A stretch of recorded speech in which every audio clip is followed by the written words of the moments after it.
Now, I have two great passions in my life, cars and food. And for both of them, design is vitally important. Now, I've been involved in every aspect of design in this new range of knives. Take this one, for instance. When designing a knife with a blank canvas, there's so many things that you look at as a chef over the past 20 years, the plus and minuses of knives that you've used all over the years. But most importantly for me is weight.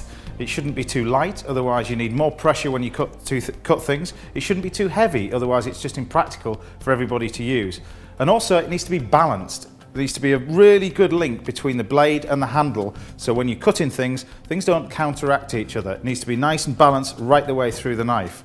Also, the most important thing in my opinion, because I use them a lot more than most, is the handle, and it needs to be made out of the right material, and to me over the years I'd much rather have it out of rubber material like this. Not only is it dishwasher proof, but it's also easy on your hands. And the shape, when you pick hold of a knife, look at the shape of the handle. Hold it in your hands, make sure it's comfortable for you to use. So when designing the handle, I took it to a variety of people that I know, ladies as well as guys, all with different size hands, and we found out that this was the best handle to use. So when we finished designing the knife and placing it into the knife block, I suddenly had a brainwave. The knife block is the perfect shape and size for a cookbook stand.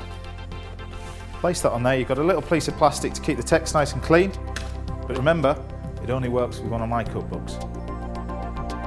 Now you've seen the knives, let's see them in action.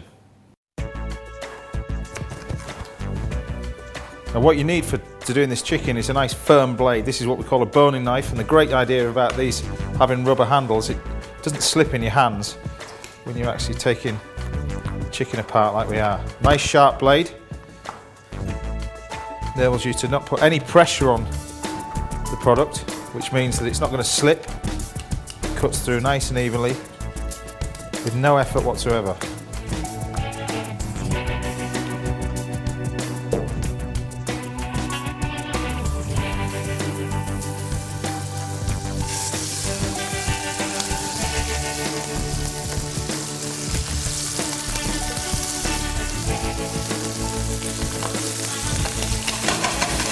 Okay, moving on to the cook's knives.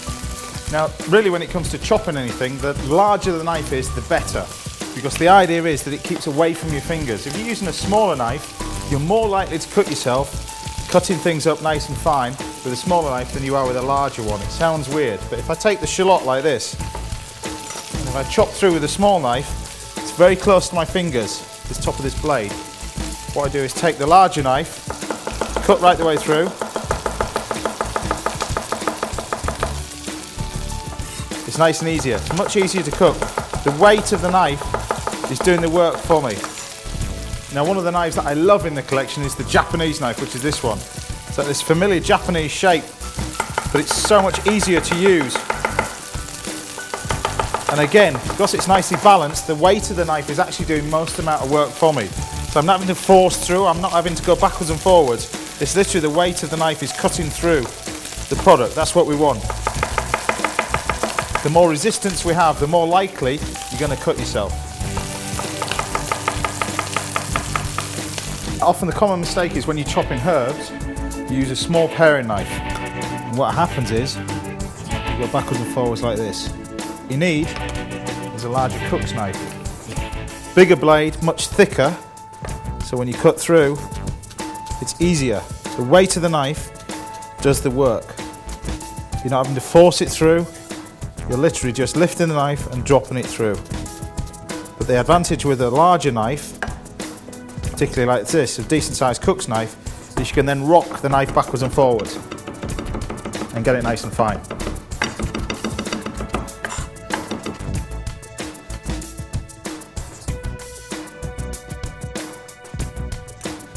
Bon appetit. Chicken with mushrooms and onions.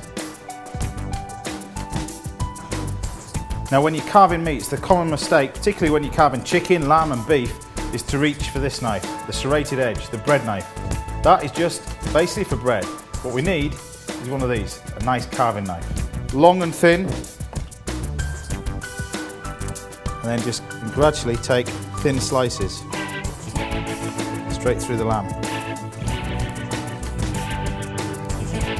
It's much easier to work with a knife like this. You can get them nice and thin, You can control the slice a lot more. Because you've used the correct knife, you can get the slices nice and thin. In the James Martin Knife Collection, there's a knife for every occasion, and it comes with a lifetime guarantee.